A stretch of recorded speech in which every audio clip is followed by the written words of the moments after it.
उनको ले जाना है ताकि आप सही से तैयारी कर सके, पढ़ सकें।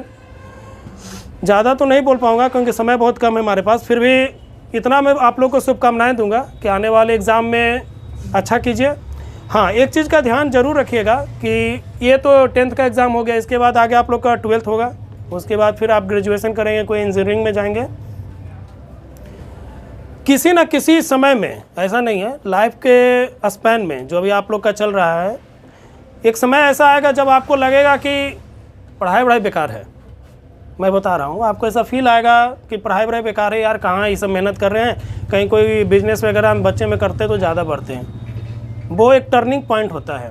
अगर मान लीजिए कि कल आप कोई कंपटीशन का तैयारी करने जा रहे हैं तो उसमें भी यही होता है कि जब आप एक बार एग्ज़ाम देते हो, सक्सेस नहीं हो पाता है, दोबारा एग्ज़ाम देते हो, नहीं हो पाता है, कई बार को तो तीसरा बार भी देते हैं लोग, नहीं हो पाता है, तो लगता है कि यार मैं कहाँ फंस गया झूठ का इन चीज़ों में।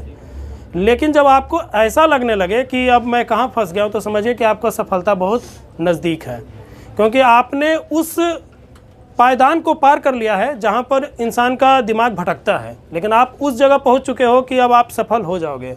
आने वाले समय में जब आप और बढ़ोगे आगे, जब आपको जॉब के लिए आगे मेहनत करना होगा, तो ये याद रखना कि उस समय जब अगर माइंड में आपको ऐसा है तो याद रखना कि कोई सर बोले थे कि ये वो टाइम है जहाँ से आप सक्सेस अब हो गए, उसको छोड़ना नहीं है। जिस चीज़ की आप तैयारी करिए, इंजीनियर बनिए, डॉक्टर बनिए या फिर गवर्नमेंट जॉब की तैयारी कीजिए, लेकिन आपको उस समय ये याद रहना चाहिए कि भाई अब मैं जिस जगह पर हूँ वहाँ से मुझे सफलता मिलेगी। हाँ, एक दो बार सफलता मिल भी जाए तो उसके लिए कोई घबराना नहीं है।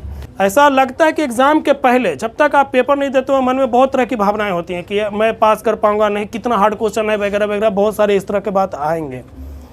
लेकिन जब आप एग्ज़ाम सेंटर में बैठोगे, सामने आपके पेपर होंगे, आप पढ़ोगे, तो कई बार लगेगा कि यार ये सब तो पढ़ा हुआ है, बस वहाँ पर बस ये करना है आपको कि कूल डाउन रहना है, हड़बड़ाना नहीं है, बहुत शांत दिमाग से रखना है, क्वेश्चन देखना है, आप आंसर करोगे और काफ़ी बढ़िया आंसर होगा और यकीन मानिए आपका नंबर भी बढ़िया आएगा। लेकिन अगर आप पहले ही घबरा कर जाओगे, पैनिक हो जाओगे क्वेश्चन देखकर, तो शायद कोई क्वेश्चन छूट जाए, आपसे आंसर ना कर पाओ हड़बड़ाहट में। तो ये नहीं करना है, आपको अपने एग्ज़ाम पर फोकस करते हुए ये मानकर चलना है कि मेरी तैयारी है और मैं इसे कर दूंगा, ठीक ना।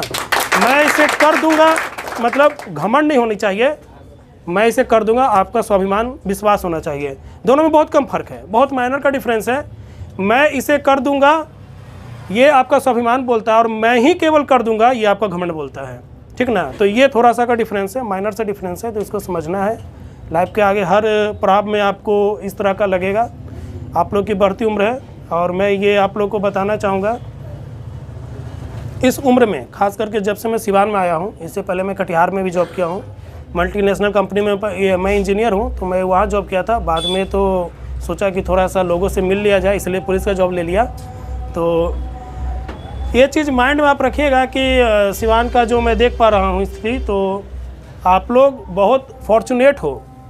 फॉर्चुनेट इसलिए हो क्योंकि आपको एक अच्छा पढ़ने का मौका मिल रहा है, आपके माता पिता आपको पढ़ा रहे हैं और आप लोग काफ़ी मेहनत से पढ़ भी रहे हो, आपको अच्छे फैकल्टी मिले हैं, शिक्षक अच्छे मिले हैं जो आपको पढ़ा रहे हैं। तो आप एक फॉर्चुनेट लकी पर्सन हो। हमेशा अपने टीचर्स का बात को मानिए, उनका रिस्पेक्ट कीजिए, माता पिता का रिस्पेक्ट कीजिए, और जो चीज़ आपको ऐसा लगता हो कि वो इंसान सही नहीं है, ठीक ना, आप समझ रहे हो, जो इंसान सही नहीं है अगर ऐसा लगता है तो उसके संगत से दूर हो जाइए।